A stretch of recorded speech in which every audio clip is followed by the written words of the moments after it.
بھائی فطرس آیا تھا رسول اللہ سے پر مانگنے، وہ تو جانتا تھا نا کہ رحمت للعالمین ہے، وہاں بھی رسول پر نہیں دے رہے، کہہ رہے ہیں حسین کے چولہے سے مت سو جاؤ، نہیں سمجھے، رسول بتا رہے آؤ آیت کی روشنی میں بتاتا ہوں کیوں ایسا کیا رسول نے، کیونکہ سورہ حدید کی آیت نشان 28 کہہ رہی تھی یا ایھا الذین آمنوا اتقوا اللہ وآمنوا برسولہ یؤتکم کفلین من رحمتہ، ایمان والو اللہ سے ڈرو، اس کے رسول پر ایمان لاؤ، جب تم اس کے رسول پر ایمان لاؤ گے تو وہ رسول اپنی رحمت کے دوہرے حصے تمہیں دے دے گا۔ ابو سعید خدری اہل سنت کے جلیل القدر راوی و صحابی یہ لکھتے ہیں جب یہ آیت پڑھی رسول اللہ نے تو ہم نے پوچھا یا رسول اللہ آپ کی رحمت کے دوہرے حصے کیا ہیں؟ تو رسول اللہ نے اپنا ایک ہاتھ امام حسن کے کاندھے پر رکھا،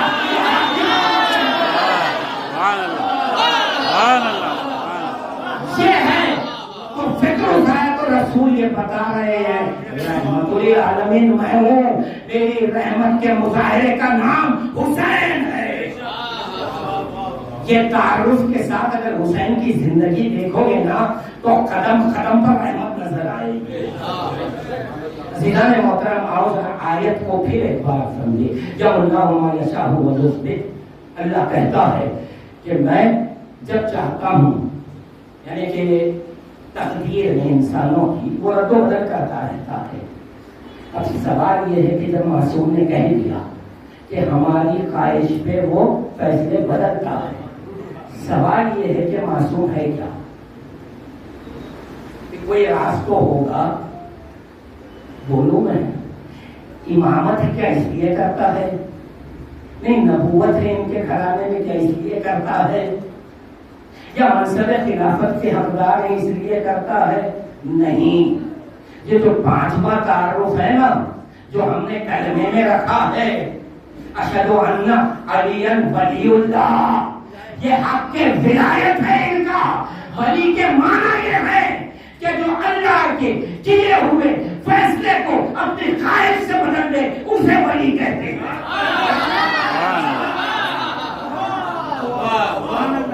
یہی ولایت ہے کہ جو یہ حق رکھتی ہے، اختیار رکھتی ہے کہ اللہ نے اگر کوئی نظام بنایا ہے، بہت توجہ اختتام کی منزلوں میں ہو، جو نظام اللہ نے بنایا ہے ولی وہ ہیں کہ جو اپنی خواہش سے اس نظام کو بدل دیتے ہیں۔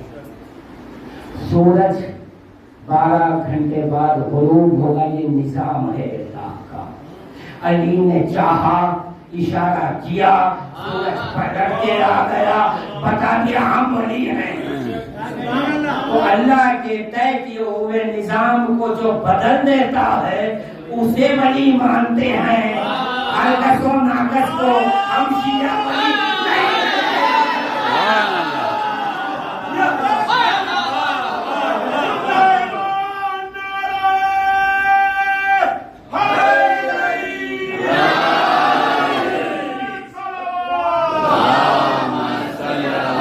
ہم ولی اسے مانتے ہیں جو نماز میں رہ کر انگوٹھی زکات میں دے کے نماز بھی باقی رہے،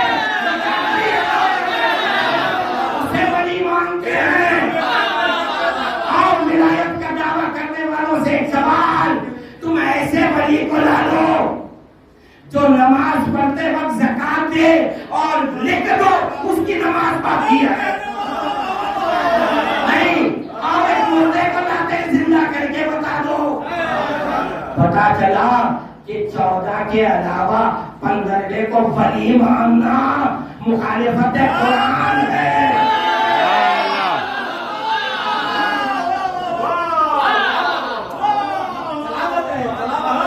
یہ حقیقت ہے، قرآن کی حقیقت ولایت ہے۔ یہ وہی ہم نے کلمہ میں نہیں پڑھ لیا اور کہتے ہیں اسی پر نجات ہے۔ حضور لا الہ الا اللہ پڑھنے کے بعد بھی انسان جہنم میں جائے گا، محمد رسول اللہ کہنے کے بعد بھی جہنم میں جائے گا۔ میں نہیں کہہ رہا ہوں، 73 فرقوں کی کتابیں کہہ رہی ہیں، حدیث مشہور ہے، رسول کہتے ہیں میری امت میں 73 فرقے ہوں گے، سب کے سب جہنمی سوائے ایک فرقے کے۔ کیا کہا رسول نے؟ میری امت۔ پتہ یہ چلا رسول کی امت وہی کہلاتی ہے جو لا الہ الا اللہ محمد رسول اللہ پڑھے۔ سوال یہ ہے کہ پھر وہ فرقہ کون سا ہے؟ یہ تو سبھی پڑھ رہے ہیں۔ میں نے کہا قرآن سے جواب دوں، حدیث سے جواب دوں، تاریخ سے جواب دوں، آؤ ایک عقلی جواب آسان کر کے کبھی تمام۔ بھئی 73 میں ایک ناجی ڈھونڈنا ہے، 3 پہچان دے رہا ہوں آپ کو آسان۔ بھئی بعد رسول پہلا جانشین کون؟ ہم نے کہا علی ابن ابی طالب۔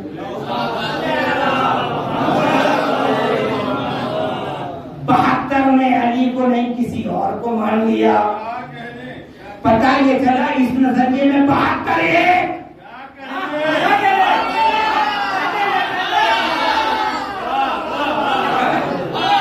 فقہ میں تبدیلی ہے، فروع دین میں تبدیلیاں ہیں، مگر جانشین رسالت کے معاملے میں سب ایک۔ اتنے جب ایک ہی ہیں آپ لوگ تو 72 کیوں ہو گئے حضور؟ آؤ کمال دیکھو، بعد رسول جس نے علی کو مانا آج تک ایک ہے۔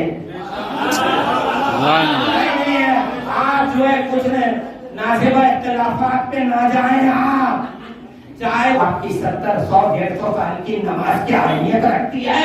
ابلیس 6 لاکھ سال تک نمازیں پڑھتا رہا، اس کی نمازیں اسے جہنم سے نہیں بچا سکتی، یہ قرآن کہہ رہا ہے۔ روزے نہیں بچا سکتے، 300 سال تک آدم کے روزے آدم کی معافی نہیں دلا سکے، 300 سال تک توبہ کرتے رہے، نمازیں پڑھتے رہے، روزے رکھتے رہے، 300 سال کے بعد 5ویں امام بیان کرتے جبرائیل آئے، آخر کا آدم ہوا کیا تمہیں؟ انہوں نے کہا کیا بات ہو گئی؟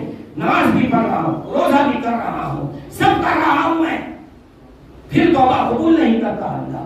کہا آدم جب تم پہلی بار بیدار ہوئے تو اللہ نے 5 ہستیوں کا تعارف دیا تھا، تم جب نہیں سمجھے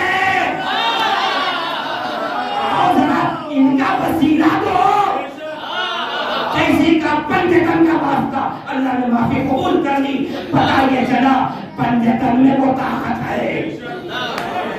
اور آسان کر کے بات ختم کر رہا ہوں، نماز کو اگر پہچان بنا لے نجات کی تو 73 کہیں گے نماز ہمارے پاس بھی، نماز ہمارے پاس بھی، نماز ہمارے پاس بھی، روزے سب کے پاس، رمضان کی عید سب کے پاس، بقری عید سب کے پاس، حج کرنے سب مل کر جا رہے ہیں، لیکن جب حج سے نکل کر ایک فرقہ یا حسین کہتا ہے تو پتہ یہ چلا عزم قرآن ماتم تو صحیح ہے، 72 نہیں کرتے۔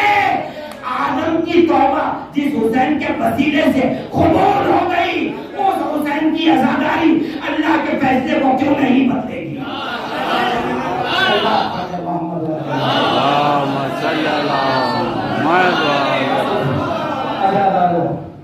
کربلا اسی سبب ہوئی ہے۔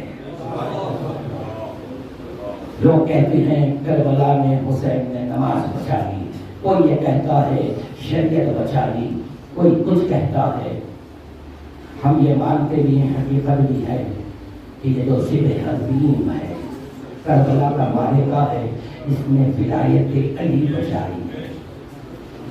جملہ کہنے جا رہا ہوں، بہت جگہ پڑھا ہے میں نے، آپ تک بھی یہ پہنچا رہا ہوں، آسان کر کے قرآن کے لہجے میں پہنچا رہا ہوں۔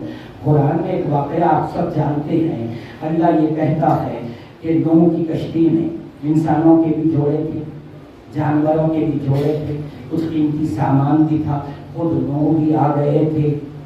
اب اگر آیت یوں ہوتی، بہت توجہ ہو، آخری جملہ تمہید کا، اگر یہ جملہ ہوتا آیت میں، اللہ کہتا ہم نے کشتی نوح میں جو انسان تھے انہیں غرق ہونے سے بچا لیا، تو سوال ذہن میں رہتا وہ جو جانور آئے تھے بچے یا نہیں بچے؟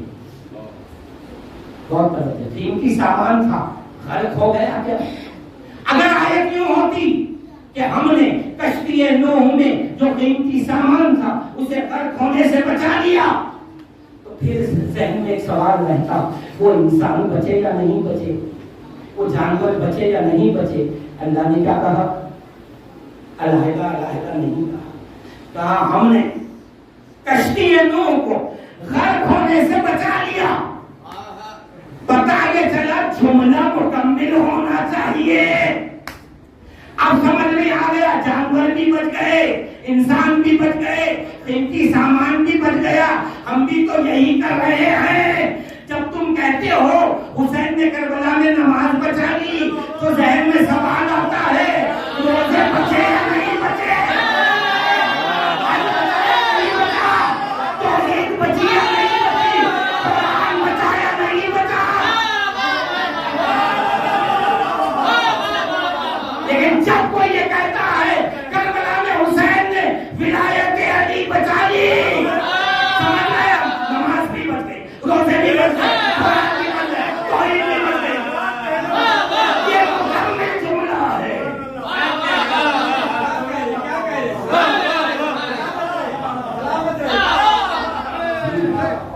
مکمل بات کیا کرو۔ اگر کہو گے کہ حسین نے نماز بچا لی، سوچنا پڑے گا کہ قرآن بچا یا نہیں بچا، لیکن جب کہیں گے ولایت علی بچا لی، اتنا مکمل جملہ ہے ولایت کہ ولایت کہتے ہی اس کے دامن میں نماز بھی آ گئی، روزے بھی آ گئے، عقیدہ توحید بھی آ گیا، عظمت رسالت بھی آ گئی۔ اور یہی ولایت تھی جسے بچانے کے لیے 72 میں تو قربانیاں دی حضور۔ لیکن ابھی مرحوم کے اشعار پڑھے محسن کمال نے، اس میں ایک شعر تھا کہ دو کا ذکر ایک ساتھ آیا۔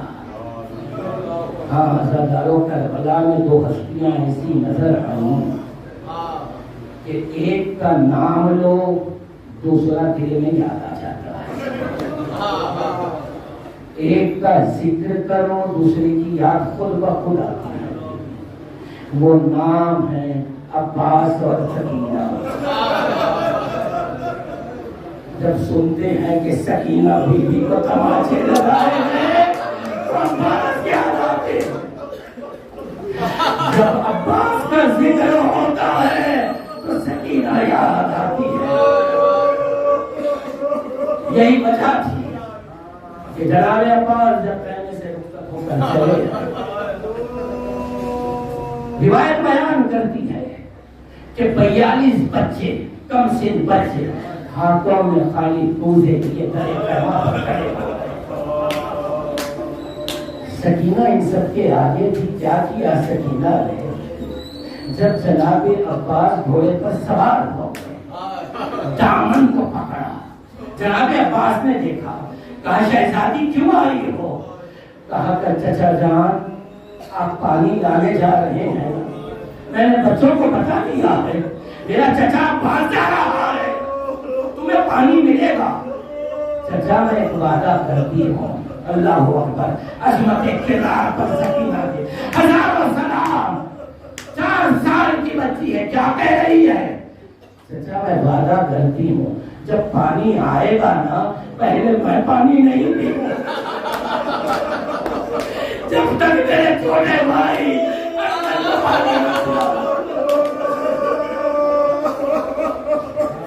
تفصیل نہیں بیان کرنا۔ جناب عباس گھوڑے سے زمین پر آئے، امام ملنے آئے، بس 2 جملے حضور، کافی وقت ہو گیا، 2 جملے۔ یہ آپ نے کئی بار سنا ہے عزاداروں کہ جناب عباس کی ایک آنکھ میں تیر تھا اور ایک آنکھ میں خون تھا، یہ بھی سنا ہے۔ جب امام نے پوچھا عباس کوئی خواہش ہے تو بیان کرو، تو عباس نے کہا کہ خون صاف کر دیجیے آنکھ سے اور تیر نکال دیجیے تاکہ میں آپ کی زیارت کر لوں. توجہ کرنا جملہ سنیے آپ. بہت فکر کی میں نے صبح کا یہ بات میں نے بہت توجہ کی بہت تحقیق. آپ سب سے میں پوچھتا ہوں اگر تیر آنکھ میں ابھرا ہوا ہوتا بہت توجہ اگر ابھرا ہوا ہوتا کہنے کی ضرورت نہیں ہوتی. اسے دیکھتے پہلے تیر نکالتے. پھر ہوا کیا تھا؟ آنکھ میں تیر تو تھا ابھرا ہوا نہیں تھا. راز کیا ہے سنیں گے. جناب عباس کو یہ آنکھ میں تیر کب لگا؟ جب آپ گھوڑے پر تھے شان قلم ہو گئے. جیسے ہی تیر لگا سر کے بل جب زمین پر آئے تو تیر بےبس ہو گیا. آنکھ میں تیر دبتا رہ گیا. کہاں تھا یہ تیر نکلا.